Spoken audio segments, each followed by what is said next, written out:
Channel को subscribe, like और share करें। नोटिफिकेशन पाने के लिए बेल आइकन। दूसरी बात है, देखिए, आलोचना करने के लिए बहुत मेहनत करनी पड़ती है, बहुत अध्ययन करना पड़ता है, उसका एनालिसिस करना पड़ता है, कंपैरिजन करनी पड़ती है, भूतकाल देखना पड़ता है, वर्तमान देखना पड़ता है, भविष्य देखना पड़ता है, बड़ी मेहनत करनी पड़ती है, तब जाके आलोचना संभव होती है। और इसलिए आजकल शॉर्टकट का जमाना है।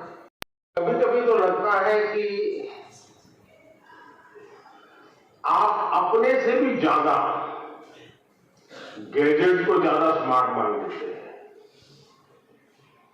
और गलती वहीं से शुरू हो जाती है। आप विश्वास करिए, परमात्मा ने आपको बहुत शक्ति दी है, आप स्मार्ट हैं, गैजेट आपसे स्मार्ट नहीं हो सकता है। आपकी जितनी स्मार्टनेस ज्यादा होगी, उतना गैजेट का सही उपयोग आप कर पाएंगे। वो एक इंस्ट्रूमेंट है जो आपकी गति में नई तेजी लाता है। कि भारत में एवरेज 6 घंटे लोग स्क्रीन पे लगाते हैं, 6 घंटे। अब जो इसका बिजनेस करते हैं उनके लिए तो खुशी की बात है। जब मोबाइल फोन पर टॉक टाइम होता था, तो टॉक टाइम में कहते हैं कि उस समय एवरेज 20 मिनट जाती थी। लेकिन जब से स्क्रीन और उसमें से रील, क्या होता है, एक बार शुरू करने के बाद निकलते हैं क्या उसमें से बाहर? क्या होता है? नहीं बोलेंगे। अच्छा, आप लोग कोई रील देखते नहीं है? नहीं देखते हैं ना? तो फिर शर्माते क्यों हो? बताओ ना, निकलते हैं कि बाहर अंदर से? देखिए, हमारी क्रिएटिव उम्र और हमारी क्रिएटिविटी का सामर्थ्य अगर एवरेज हिंदुस्तान में 6 घंटे स्क्रीन पर जाए तो ये बहुत चिंता का विषय है। पहले के जमाने में बच्चे बड़े आराम से पढ़ा कर देते थे, पढ़ा बोलते हैं, और बड़े आराम से बोल देते। मैंने देखा है कि जो भारत के बच्चे विदेश जाते थे ना, तो विदेश के लोगों को बड़ा आश्चर्य होता था कि ये कैसे इतना पढ़ा बोल देता है। अब उसको कुछ डरता नहीं था। अब आप देखिए धीरे धीरे क्या हो गया है, हमें पहाड़ा बोलने वाला।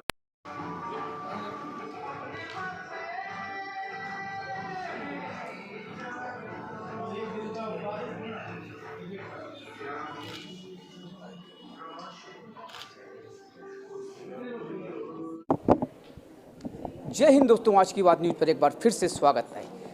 प्रधानमंत्री द्वारा परीक्षा पर चर्चा।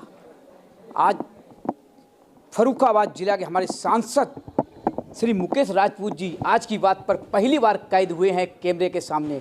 सबसे बड़ा सवाल सबसे पहला होगा, सर सबसे पहले आप बताएंगे, आप सी कैटेगरी से कॉलेज में सी कैटेगरी ही नेता बनते हैं, आपके जवान थे, क्या कहना चाहेंगे जो बोला है कि आप, क्योंकि हम बच्चों को एक संदेश मिल गया है, अगर हम पढ़ेंगे तो इंजीनियर वो बनेंगे, नहीं बन पाए तो सी कैटेगरी में नेताजी तैयारी है। तो हमारे सांसद जी खड़े हुए हैं, आप सी कैटेगरी से आए हैं, आप किस तरीके से आएंगे बताएंगे सर? देखिए, आपने क्वेश्चन किया, अच्छा क्वेश्चन किया जी। मैं आपके क्वेश्चन से मैं आपको फिर बताना चाहता हूं कि हमारे गुरुजी थे, उन्होंने हमसे कहा था जी कि जो बच्चे टॉप क्लास के होते हैं वो डॉक्टर्स बनते हैं, इंजीनियर्स बनते हैं, डीएम बनते हैं, एसपी बनते हैं, और जो बी कैटेगरी के बच्चे होते हैं जी वो जो हैं बाबू बनते हैं, चपरासी बनते हैं। जो सी कैटेगरी के हैं उसमें नेता ज़्यादा बनते हैं, और जो सी कैटेगरी वाले होते हैं उनसे ए कैटेगरी वाले भी सर सर कह के बात करते हैं। बिल्कुल। तो मैं डॉक्टर बनना चाहता था। 2 बार मैं एग्ज़ाम में बैठा, पहली बार पास नहीं हुआ, दोबारा बैठा तो उससे भी कम नंबर आए। मुझे लगता कि मैं डॉक्टर नहीं बन पाऊँगा। कंपाउंडर बनना नहीं चाहता था, डॉक्टर बन नहीं पाया 2 बार एग्जाम में बैठने के बाद। फिर हम लोगों ने सोचा कि डॉक्टर्स का भी एक बिजनेस था कि लोगों का दर्द दूर करेगा, बिल्कुल समस्याओं का समाधान करेगा। कोई भी आदमी पीड़ित आएगा तो उसे दवा देके उसका दर्द दूर कर देगा, उनकी समस्या का समाधान करेगा। दूसरा ये है कि राजनीतिक लोग में, राजनीति में भी लोगों की सेवा कर सके। कोई भी दीन दुखी आएगा उसकी समस्या का समाधान करके उसका दर्द दूर करेगा, उसके आंसू पहुँचेगा उस समस्या। तो मैंने दूसरा एक जॉब सोचा कि राजनीति में कम से कम डॉक्टर नहीं बन पाया तो राजनीतिक रूप से जनप्रतिनिधि बन के लोगों की सेवा कर सकता हूँ। बिल्कुल डॉक्टर का भी काम है सेवा करना। रात पेशेंट किसी समय आए, रात में आएगा तब भी उसे देखना, दिन में आएगा तब भी देखना। डॉक्टर की अपनी लाइफ नहीं होती है, उसी तरह जनप्रतिनिधि की भी अपनी कोई लाइफ नहीं होती, वो जनता के लिए होता है, जनता की सेवा के लिए, देश की सेवा के लिए हमेशा तत्पर रहता है। हमेशा तत्पर रहता है। बहुत अच्छा सवाल। सांसद बने हुए आपको कितनी साल हो चुके हैं, कितनी बार आप फर्रुखाबाद जिला के अंदर जनता की सेवा में यहाँ उपस्थित रहे हैं?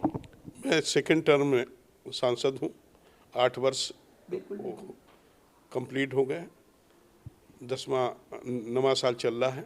दूसरा दो बार मैं जिला पंचायत अध्यक्ष भी रहा हूँ जनपद में, और जब से मैं रहा हूँ तो तब से हर समस्या का समाधान हम लोगों ने किया है। लोगों के आंसू पोंछे, समस्याओं का समाधान किया है, कभी किसी के सामने कोई समस्या पैदा नहीं की है 20 सालों। सर सवाल केवल ये था कि कितनी बार आपने क्षेत्र के अंदर, जिले के अंदर अपने सांसद होने के नाते राउंड लगाया, जनता के बीच में नजर आए, फोन पर, कॉल पर सबकी सेवा करी जाती है। हम दिल्ली हम भी रहते हैं, आप जिला पंचायत थे, जब भी आपसे संपर्क में रहा, सवाल उठा कि सांसद जी एक बार भी हमारे सामने नजर नहीं आए, पहली बार कैद हुए, तो सवाल तो जनता के समझ होना चाहिए।